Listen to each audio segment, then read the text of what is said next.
Hello everyone.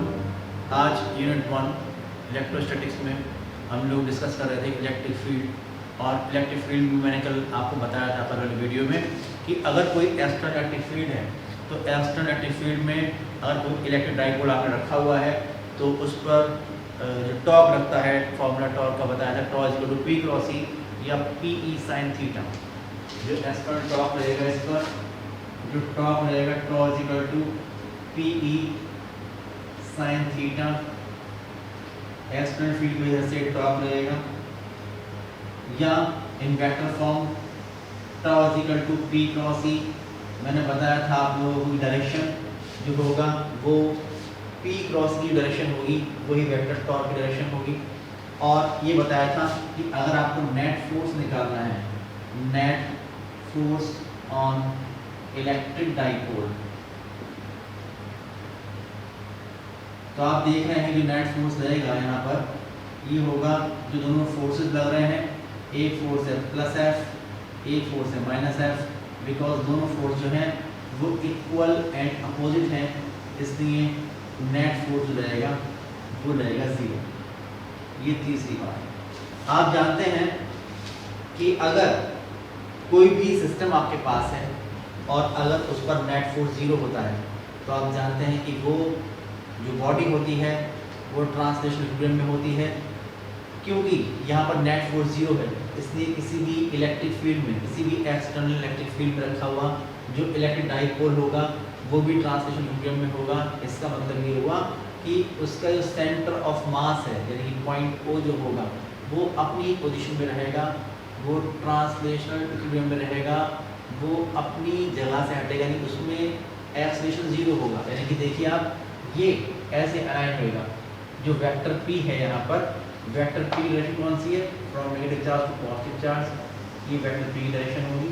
तो आप देखेंगे जब वेक्टर P और वेक्टर E की जगह एंगल थीटा बन रहा है तो यहाँ पर जो नेट फोर्स होगा वो 0 होगा, लेकिन नेट टॉर्क 0 नहीं होगा। और यहाँ पर एक टॉर्क लगेगा P साइन थीटा, और ये इस इलेक्ट्रिक डाइपोल को अलाइन करने की कोशिश करेगा in the direction of external electric field. लेकिन क्योंकि नेट फोर्स 0 है इसलिए जो पॉइंट O होगा, इसका सेंटर ऑफ मास, वो ट्रांसलेशनल इक्विलिब्रियम में होगा, उसका एक्सेलरेशन 0 होगा, इसलिए अपनी जगह से हिलेगा नहीं। ठीक है भाई। उसके बाद आप देखिए कि यहाँ पर जो मेरे पास टॉर्क के फॉर्मूले आए थे, मैंने डिस्कस किया था आप लोगों से कि वो दो केस में 0 होता है टॉर्क। अगर थीटा की वैल्यू 0 होती है या 180 डिग्री होती है तो उस केस में टॉर्क 0 होता है, और जब थीटा 90 होता है, जब परपेंडिकुलर रखा जाता है तो उस केस में यहाँ पर जो टॉर्क होता है वो मैक्सिमम होता है। तो यहाँ पर दो केस है उसको हम डिस्कस करेंगे। केस फर्स्ट इसका मैं बताऊँ आप लोग, देखिए ये समझिए कि केस फर्स्ट और केस सेकंड, ये दो केस हम डिस्कस कर रहे हैं। यहाँ पर जो एंगल है थीटा, ये मैं ले रहा हूँ 0 और यहाँ पर थीटा ले रहा हूँ 180 डिग्री, क्योंकि दोनों केस में जो टॉर्क है वो 0 है। आप देखेंगे कि अगर इलेक्ट्रिक फील्ड डायरेक्शन ये है, ये है एक्सटर्नल इलेक्ट्रिक फील्ड, ये है एक्सटर्नल इलेक्ट्रिक फील्ड,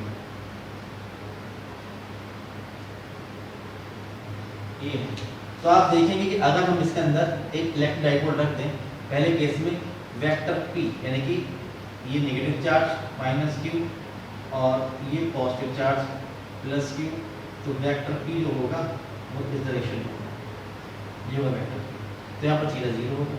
और आप देखो इस केस में कि अगर ये माइनस Q है और ये प्लस Q है तो जो वेक्टर P होगा वो इस डायरेक्शन में होगा। ठीक है भाई, इस डायरेक्शन में होगा। तो उस केस में थीटा जो होगा यहाँ पर 0 होगा, यहाँ पर 180 डिग्री होगा। तो दोनों ही केस में जो टॉर्क लगेगा वो होगा PE साइन 0, और साइन 0 होता है तो टॉर्क जो होगा वो 0 होगा यहाँ पर। और यहाँ पर अगर आप देखोगे तो टॉर्क इक्वल टू जो होगा ये होगा PE साइन 180, और साइन 180 भी 0 होता है, तो ये 0 होगा तो टॉर्क इक्वल टू 0 होगा। और अगर आप देखो नेट फोर्स कितना रहेगा तो नेट फोर्स भी 0 होगा, क्योंकि आप देखिए फोर्स के बारे में बात करेंगे तो आप देखेंगे कि जो ये नेगेटिव चार्ज है इस पर फोर्स लगेगा in the opposite direction of field, ये फोर्स लगेगा, कितना फोर्स लगेगा इस डायरेक्शन में, तो अगर इस डायरेक्शन में नेगेटिव मान रहे हैं तो माइनस क्यू ई ये रहेगा फोर्स, और इस डायरेक्शन में मान रहे हैं तो ये प्लस डायरेक्शन है तो प्लस क्यू ई ये फोर्स रहेगा। यहाँ पर आप देखोगे तो पॉजिटिव फोर्स लगेगा इस डायरेक्शन में in the direction of field, कितना लगेगा प्लस क्यू ई। यहाँ पर आप देखोगे तो लगेगा in the opposite direction of field negative charge है इसलिए माइनस क्यू ई। इसका मतलब ये हुआ कि दोनों ही केस में जो नेट फोर्स रहेगा यहाँ पर भी जीरो रहेगा और यहाँ पर भी जीरो रहेगा।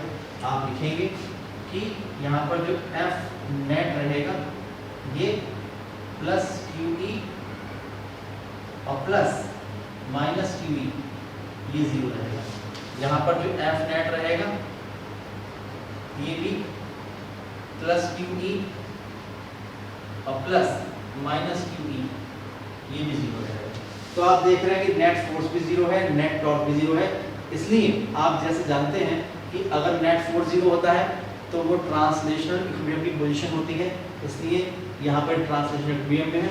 और आपने पढ़ा हुआ रोटेशनल मोशन में कि अगर किसी बॉडी पर लगने वाला नेट टॉर्क जीरो होता है तो फिर बॉडी जो होती है वो रोटेशनल इक्विलिब्रियम में होती है। तो इसका मतलब ये हुआ कि ये जो दोनों ही केस में जो इलेक्ट्रिक डाइपोल रखे हुए हैं ये दोनों ही केस में ना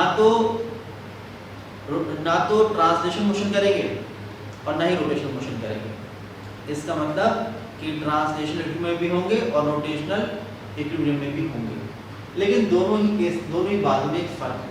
ये फर्क ये है कि अगर देखें कि अगर मैं इस इलेक्ट्रिक डाइपोल को जो कि पी की डायरेक्शन ये इस डायरेक्शन में जो ब्लैक हेड नजर आ रहा है यहाँ पर इस डायरेक्शन में पी डायरेक्शन है, अगर मैं इसको इस पोजीशन से डिस्टर्ब करता हूँ ये, तो आप देखें इस पर ये है पॉजिटिव चार्ज, इस पर फोर्स लगेगा इस डायरेक्शन में, इस पर लगेगा इसके अपोजिट डायरेक्शन में, तो घुमा के वापस ले आएगा इसको इसी पोजीशन में, ये घुमा के वापस ले आएगा, ठीक है ना। इसी पोजीशन में वापस लौट के आ जाएगा क्योंकि फोर्स जो लग रहे हैं ये लग रहे हैं ऐसे और ऐसे, इस डायरेक्शन में लग रहे हैं फोर्स ये, तो घुमाकर वापस ऐसे ले आएंगे।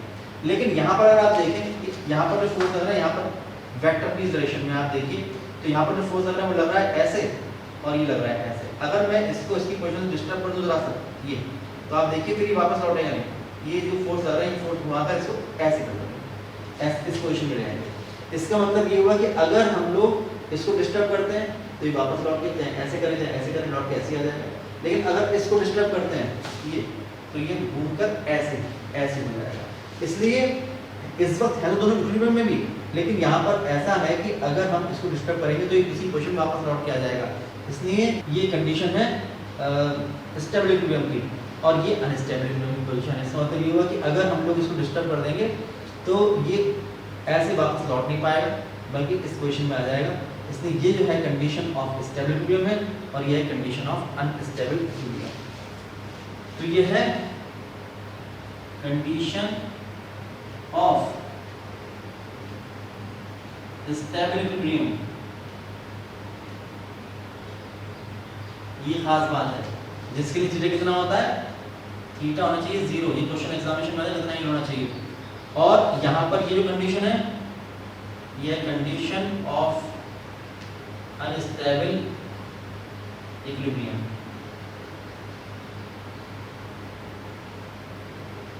और इसके लिए जो थीटा की वैल्यू होती है ये 180 डिग्री होनी चाहिए, ये होता है।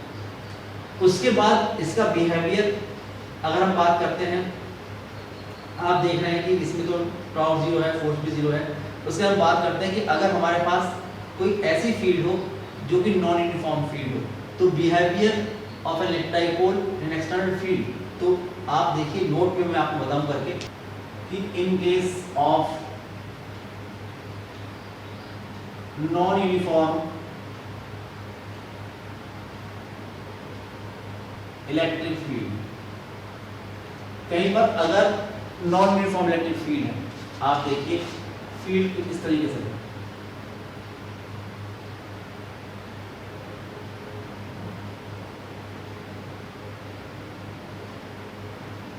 ये है इलेक्ट्रिक फील्ड और यहां पर रखा है एक इलेक्ट्रिक डाइपोल। अब यहां पर आपने एक इलेक्ट्रिक डाइपोल रख दिया, ये रखा है इलेक्ट्रिक डाइपोल, ये है वेक्टर पी डायरेक्शन, ये है वेक्टर फील्ड। ये जो चार्ज है ये है माइनस क्यू और ये चार्ज है प्लस क्यू। तो आप देखिए कि इस केस में यहाँ पर जो एंगल बनना है ये एंगल बनना है थीटा।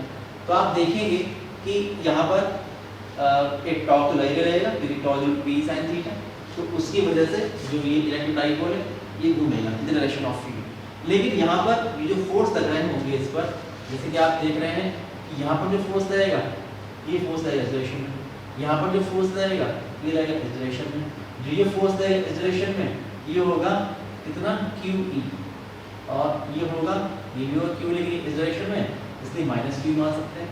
लेकिन आप देखिए क्या यहाँ पर इलेक्ट्रिक फील्ड यूनिफॉर्म है, तो आप कहेंगे हाँ इलेक्ट्रिक फील्ड यूनिफॉर्म नहीं है, नॉन यूनिफॉर्म फील्ड है। आप देख रहे हैं कि अगर यहाँ पर हम बात करेंगे और यहाँ पर आप बात करेंगे तो आप देख रहे हैं कि यहाँ पर जो इलेक्ट्रिक फील्ड लाइंस है वो दूर दूर है, इसलिए फील्ड यहाँ पर कम है और यहाँ पर ज़्यादा है। अगर यहाँ पर इलेक्ट्रिक फील्ड इंटेंसिटी E1 है और यहाँ पर इलेक्ट्रिक फील्ड इंटेंसिटी अगर E2, तो आप देख रहे हैं कि E2 is greater than E1 and E1 is less than E2। तो आप देखिए यहाँ पर फोर्स है QE1 और यहाँ पर लगेगा QE2, क्योंकि आप देख रहे हैं कि E1 कम है E2 से, इसलिए QE1 कम होगा QE2 से, इसलिए यहाँ पर एक नेट फोर्स लगेगा। Net force on electric dipole, net force on electric dipole, जो नेट फोर्स लगेगा ये होगा, ये ज़्यादा है ये कम है, तो हो जाएगा QE2 माइनस QE1, तो QE2 माइनस E1, इतना फोर्स ये इलेक्ट्रिक डाइपोल एक्सपीरियंस करेगा in the direction of greater field, जहाँ पर ज़्यादा फील्ड है उस डायरेक्शन में। तो इलेक्ट्रिक डाइपोल पहले तो ऐसा घूमेगा और फिर चलेगा in the direction of stronger field, जहाँ पर फील्ड ज़्यादा स्ट्रॉन्ग होगी उस डायरेक्शन में इलेक्ट्रिक डाइपोल जो होगा उसका मोशन होना शुरू हो जाएगा। तो ये खास बात है यहाँ पर। उसके बाद देखिए नेक्स्ट आर्टिकल हमारे पास जो आता है वो है कि work done in rotating electric dipole in uniform electric field. Next article है work done in rotating an electric dipole in uniform electric field। एक यूनिफॉर्म इलेक्ट्रिक फील्ड है, ये एक यूनिफॉर्म इलेक्ट्रिक फील्ड है और यहां पर रखा है एक इलेक्ट्रिक डाइपोल, ये रखा है इलेक्ट्रिक डाइपोल। आप देख रहे हैं vector p direction from minus Q two plus Q, ये वेक्टर p डायरेक्शन होगी, एंगल होगा थीटा, ये होगा। तो आप देख रहे हैं कि जब भी कोई इलेक्ट्रिक डाइपोल किसी भी एक्सटर्नल फील्ड में रखते हैं हम किसी इलेक्ट्रिक डाइपोल को, जब वेक्टर p और वेक्टर e के बीच एंगल बनता है थीटा, तो उस केस में वो एक टॉर्क एक्सपीरियंस करता है। तो आप देखेंगे कि torque in this case torque experienced by electric dipole, जो टॉर्क रहेगा वो tau is equal to P sine theta.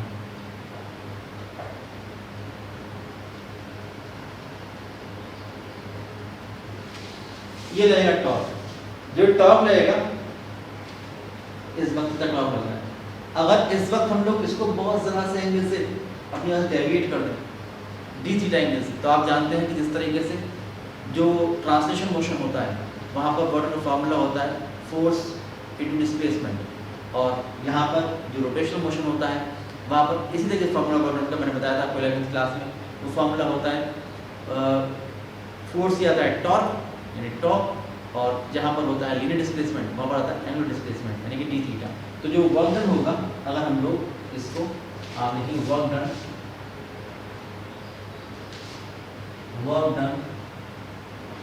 in rotating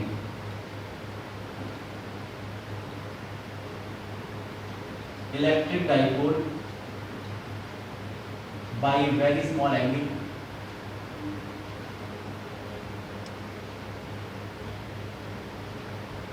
d theta, तो वर्क डन होगा torque into D theta, torque चलिए p sin theta P E sine theta D theta. अगर आपको theta 1 angle से, मान लीजिए आपने थीटा नहीं रखा और फिर थीटा 2 एंगल तक घुमाना चाहते हैं, तो आप अगर आपको वर्क निकालना है तो आपको इसको इंटीग्रेट करना पड़ेगा बिटवीन प्रॉपर लिमिट्स। आप लिखेंगे कि hence work done in rotating electric dipole from theta 1 to theta 2 तो इंटीग्रेट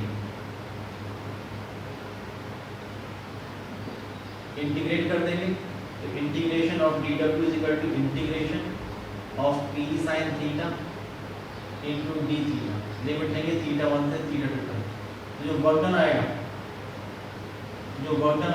उसमें आप देखेंगे पी तो बाहर आ जाएगा इंटीग्रेशन से from limit theta 1 to theta 2 sine theta D theta. Sine theta का इंटीग्रेशन cos थीटा, तो आप लिखेंगे work done W is equal to ये हो जाएगा PE minus cos theta. Limit लेंगे थीटा 1 से लेकर थीटा 2 तक की, तो वर्क डन हो जाएगा PE ये होगा माइनस cos थीटा 2 और माइनस प्लस cos थीटा 1। तो जो वर्क डन का फॉर्मूला आएगा ये आएगा PE cos theta 1 minus cos theta 2, ये फॉर्म निकल के आएगा।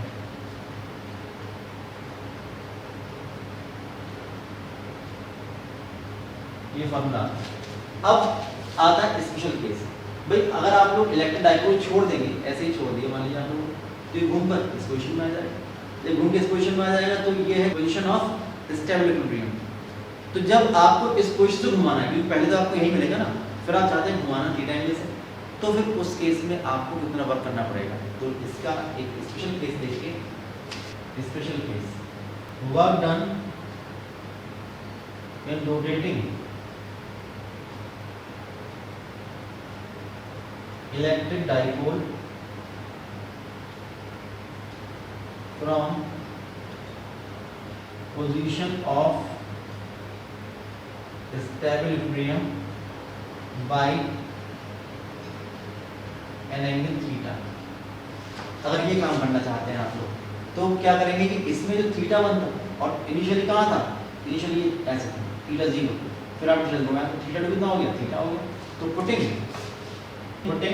थीटा 1 इज इक्वल टू 0, ये कौन सी पोजीशन में, स्टेबल इक्विलिब्रियम में, एंड थीटा 2 कितना, theta in A, in equation A we get, तो मिलेगा आप लोगों को W थीटा में घुमाने के लिए ये होगा PE cos 0 minus cos theta. cos 0 कितना होता है 1, तो PE 1 माइनस cos थीटा। ये फॉर्मूला आपके पास निकल गया है।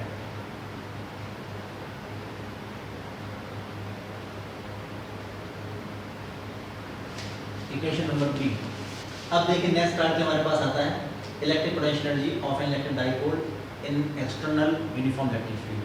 हमारे पास एक यूनिफॉर्म एक्सटर्नल इलेक्ट्रिक फील्ड है, मान लीजिए इलेक्ट्रिक फील्ड ये है इलेक्ट्रिक फील्ड, और हम चाहते हैं कि यहाँ पर एक इलेक्ट्रिक डाइपोल को लाकर रखते हैं ऐसे। यह वेक्टर P, ये चार्ज माइनस Q, ये चार्ज प्लस Q, और ये हम लोग थीटा एंगल पर लाकर यहाँ पर रखते हैं इस तरीके से। तो इस केस में हम चाहते हैं कि इसकी कितनी इलेक्ट्रिक पोटेंशियल एनर्जी होगी। तो डेफिनेशन आप लोगों ने पढ़ रखी है, देखिए पोटेंशियल एनर्जी वाला हम जानते हैं कि अगर हमारे पास एक बॉडी है और हम अर्थ की फील्ड में चाहते हैं कि उसकी कितनी पोटेंशियल एनर्जी है, तो हम लोग क्या करते हैं कि या तो अर्थ सरफेस से उठा के लाएं उस पर यहाँ तक जितना वर्क करना पड़े, या इनफाइनाइट से रेफरेंस पॉइंट आपको डिसाइड करना पड़ता है। पढ़ा है 11th क्लास में ग्रेविटेशनल पोटेंशियल एनर्जी कि आप लोग 10th में पढ़ा था mgh, आपने फोर्स लगाया mg और हाइट h तक आपने उठा दिया, work done force into displacement mgh। फिर आपने पढ़ा कि आप लोग इनफाइनाइट से लेके आए किसी बॉडी को, किसी भी रेफरेंस पॉइंट रहा इनफाइनाइट, वहाँ पर उसकी पोटेंशियल मानी 0 और फिर आप लोग लेके आए अर्थ की फील्ड में कहीं तक भी, तो जितना भी वर्क करना पड़ा वो उसकी पोटेंशियल एनर्जी। आपके पास एक स्प्रिंग है, आपने जो खींच दिया या दबा दिया, तो जितना भी वर्क करना पड़ा उसको खींचने में या दबाने में, वही वर्क जो होगा वो उस स्प्रिंग में पोटेंशियल एनर्जी फॉर्म में स्टोर हो जाएगा। आपने गुलेल में बत्तख खींचा ऐसे करके, तो जितना भी वर्क आपको गुलेल खींचने में करना पड़ा वो वर्क उसमें स्टोर हो जाएगा पोटेंशियल एनर्जी फॉर्म में। और जब आप छोड़ेंगे गुलेल को तो जो पत्थर चलेगा उसकी काइनेटिक एनर्जी उतनी होगी जितनी स्टोर्ड एनर्जी होगी, पोटेंशियल एनर्जी होगी गुलेल में। ठीक है, इस तरीके से यहाँ पर भी होगा कि रेफरेंस पॉइंट हम मानते हैं इनफाइनाइट, कि हमारे पास जो दो चार्जेस हैं प्लस की और माइनस की, ये कितने सेपरेशन पर होते हैं? ये होते हैं 12 सेपरेशन पर। ये मिड पॉइंट O है, ये स्मॉल l सेपरेशन ये है, स्मॉल l सेपरेशन ये। तो आप जानते हैं कि हम लोग जो दो चार्जेस हैं प्लस की और माइनस की, इनको अगर हम लोग इनफाइनाइट से लेके आए, आउटसाइड द फील्ड से आप लेके आए और उसके बाद एक चार्ज करते हैं यहाँ पर आगे माइनस की को, एक करते हैं प्लस की यहाँ पर लाकर, जितना भी वर्क करना पड़ेगा ये सब करने में वही पोटेंशियल फॉर्म में इसमें स्टोर हो जाएगा। ये आप लोग जानते हैं। तो कैसे करेंगे देखिए, इसमें मैं आपको बताऊं कि आपको ये करना चाहिए। मेथड फर्स्ट बताऊं पहले मैं आपको। मेथड फर्स्ट ये रहेगा भाई कि पहले आप लोग ये एक एक्सटर्नल फील्ड है,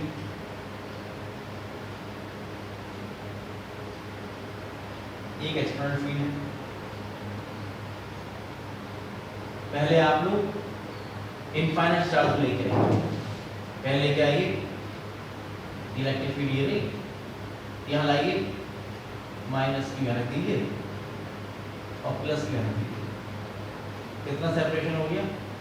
12 ये हो गया। और उसके बाद फिर प्लस थीटा एंगल से घुमा दीजिए, यहां से थीटा एंगल घुमा दीजिए, फिर इसको थीटा एंगल से घुमा दीजिए, ये फील्ड रहेगी और आपने इसको थीटा एंगल से घुमा दिया। तो जो वर्क करना पड़ेगा दोनों प्रोसेस में, जब आप ऐसे घुमा देंगे, इसको ऐसे घुमा देंगे तो ये पोजीशन निकल के आ जाएगी। तो जो भी वर्क करना पड़ेगा वही पोटेंशियल एनर्जी होगी। तो आप देखिए पहले कितना वर्क करना पड़ा। पहले दोनों चार्ज को मिलाया, प्लस की और माइनस की, कितना चार्ज हुआ? 0। यहाँ तक लेके आए, कितना वर्क हुआ? कुछ नहीं, कोई चार्ज ही नहीं, कोई फोर्स नहीं लगेगा।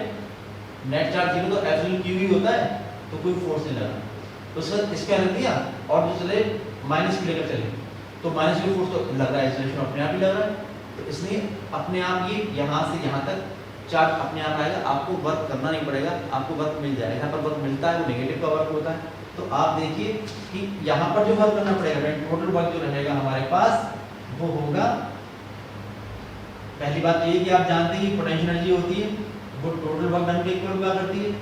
जितना वर्क होता है बताइए, आप लोग एक्सप्लेन किया। अब यहाँ पर दो वर्क करने पड़ रहे हैं, एक तो W1 और प्लस W2।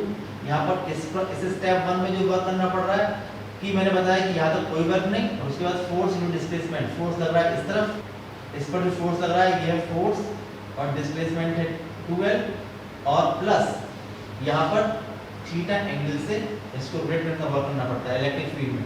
तो आप देखिए फोर्स लग रहा है इस डायरेक्शन में, इसका मतलब माइनस QE इंटू 12 और प्लस जो W थीटा होता है ये आप पढ़ चुके हो, PE 1 minus cos theta, PE 1 minus cos theta. तो ये हो जाएगा देखो माइनस Q इंटू 12 और इंटू E और प्लस इसे ओपन कर दीजिए, तो PE minus PE cos theta इतना हो जाएगा। इसको देखिए तो Q इंटू 12 P होता है, तो होगा माइनस PE प्लस PE और माइनस PE कॉस थीटा।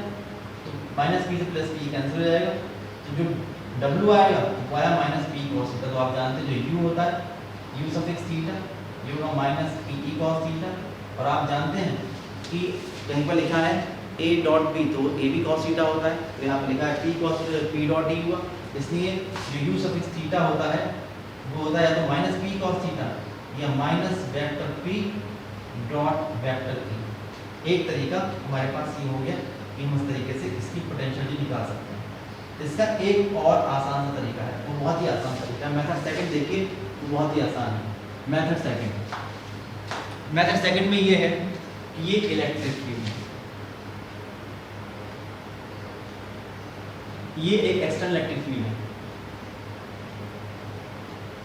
पहले आप इनफाइनाइट से चार्ज लेके आइए और फिर उसके बाद क्या करना होगा बताऊंगा मैं आप लोगों को। पहले आप इनफाइनाइट से चार्ज लेके आइए, इलेक्ट्रिक डाइपोल लेके आइए ऐसे, ये रखा है डाइपोल, ये लेके आए यहाँ। तो आप देखेंगे कि जब आप ऐसे लेके आएंगे तो यहाँ पर दो चार्ज होंगे, ये है माइनस क्यू और ये है प्लस क्यू, ये डिस्टेंस एल और ये डिस्टेंस एल, ये डायरेक्शन पी। तो आप देखेंगे जितना भी फोर्स जाएगा प्लस क्यू पर इस तरफ, उतना ही माइनस का फोर्स, माइनस वाले चार्ज फोर्स लगेगा अपोजिट डायरेक्शन। तो नेट फोर्स कितना हुआ? जीरो। तो net force zero into displacement कुछ भी, तो वर्क कितना हो जाएगा इस केस में? जीरो। अगर हम लोग इलेक्ट्रिक डाइपोल लेके आएंगे यहाँ से ऐसे, तो कोई वर्क करना नहीं पड़ेगा, यानी कि यहाँ पर जो वर्क डन होगा वो कितना होगा? जीरो। और उसके बाद आप लोग इसको घुमा देंगे, यहाँ से ऐसे घुमा देंगे थीटा एंगल पर। जब आप लोग इसको यहाँ से ऐसे घुमाएंगे थीटा एंगल पर, ये घुमाएंगे, ये वेक्टर P हो जाएगा, ये माइनस क्यू, ये प्लस क्यू, तो ये एंगल थीटा हो जाएगा। तो उस केस में थीटा में कितना होगा? 90 डिग्री से आप घुमाओगे थीटा टू थीटा एंगल पर। तो जो वर्क करना पड़ेगा W2 वो होगा PE cos theta 1 minus cos theta 2, ये वर्क करना है। तो जितना भी टोटल वर्क होगा वही इसकी पोटेंशियल एनर्जी होगी। जो टोटल वर्क होगा वो पोटेंशियल एनर्जी मतलब ये होगा कि U theta is equal to होगा, यानी थीटा एंगल पर किसी भी इलेक्ट्रिक डाइपोल की किसी एक्सटर्नल इलेक्ट्रिक फील्ड में पोटेंशियल एनर्जी होगी वो टोटल वर्क डन के इक्वल। इसका मतलब कि W के इक्वल होगी, और ये होगा W1 प्लस W2 के इक्वल। W1 कितना है? 0 प्लस ये होगा PE cos थीटा 1 यानी cos 90 और माइनस cos थीटा 2 मतलब थीटा, तो हो जाएगा 0 प्लस PE, ये 0 माइनस cos थीटा। तो आप देख रहे हैं U theta is equal to सिर्फ बचा, ये तो 0 हो गया, माइनस PE cos थीटा या U suffix theta is equal to minus vector P dot vector P। आप देखिए ये फॉर्म निकल के आता है। किसी भी मेथड से आप करना चाहें तो आप वो कर सकते हैं। आप देखिए बहुत सारे इसके स्पेशल केस हो सकते हैं। आप देखिए कि स्पेशल केसेस हमारे पास है। Case first, in stable equilibrium, तो आप जानते हैं थीटा कितना होता है उस केस में? 0 होता है। जब 0 होगा तो यहाँ से जो U 0 होगा ये होगा माइनस PE cos 0 और cos 0 होता है 1, तो माइनस PE, तो U 0 is equal to minus PE, इतना हो जाएगा। उसके बाद case second, in unstable equilibrium, case second in unstable equilibrium,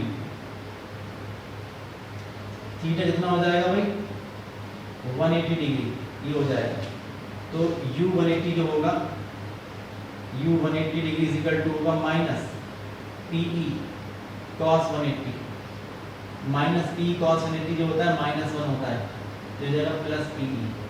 तो आप देखेंगे U 180 degree is equal two plus PE, ये होता है स्टेबल इक्विलिब्रियम में, और ये होता है अनस्टेबल इक्विलिब्रियम में। आप जानते हैं कि कोई भी बॉडी जो चाहती है वो अपनी मिनिमम पोटेंशियल एनर्जी रहना चाहती है, और आप देखिए मिनिमम पोटेंशियल एनर्जी कहाँ पर है? जब वो स्टेबल इक्विलिब्रियम में, तो यहाँ रहना चाहती है। केस थर्ड ये है, केस थर्ड कि अगर 90 के एंगल पर है यहाँ, तो आपने देखा था क्वाड्रेंट 0 जो आया था, तो यहाँ पर पोटेंशियल 0 आनी चाहिए। तो आप देखेंगे कि जो फार्मूला है तो पुट करेंगे कि U 90 equal to minus PE cos 90, और cos 90 जो होता है वो 0 होता है, इसलिए U 90 होगा 0, ये हुई पोटेंशियल। और आप जानते हैं कि अगर हम लोग किसी भी बॉडी को, किसी भी सिस्टम को, अगर हम लोग किसी भी एक पोजीशन दूसरे पोजीशन में ले जाते हैं, तो जो वर्क डन होता है वो पोटेंशियल एनर्जी के डिफरेंस के इक्वल हुआ करता है। जैसे कि अगर मैं ये चाहूँ कि एक इलेक्ट्रिक डाइपोल रखा हुआ है, ये अब मैं यहाँ से उसको ऐसे घुमाना चाहूँ कि वो यहाँ से ले जाके मैं इसको स्टेबल इक्विलिब्रियम पोजीशन से अनस्टेबल इक्विलिब्रियम पोजीशन में ले जाना चाहता हूँ, तो कितना वर्क करना पड़ेगा?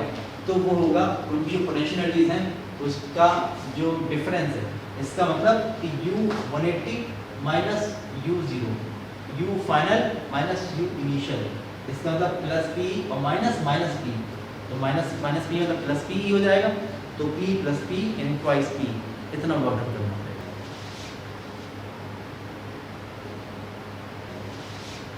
तो ये जो हमारा सेक्शन है इलेक्ट्रिक फील्ड का ये ख़त्म हो गया है, और नेक्स्ट वीडियो में हम लोग गॉस थ्योरम से स्टार्ट करेंगे। Thank you, have a nice day.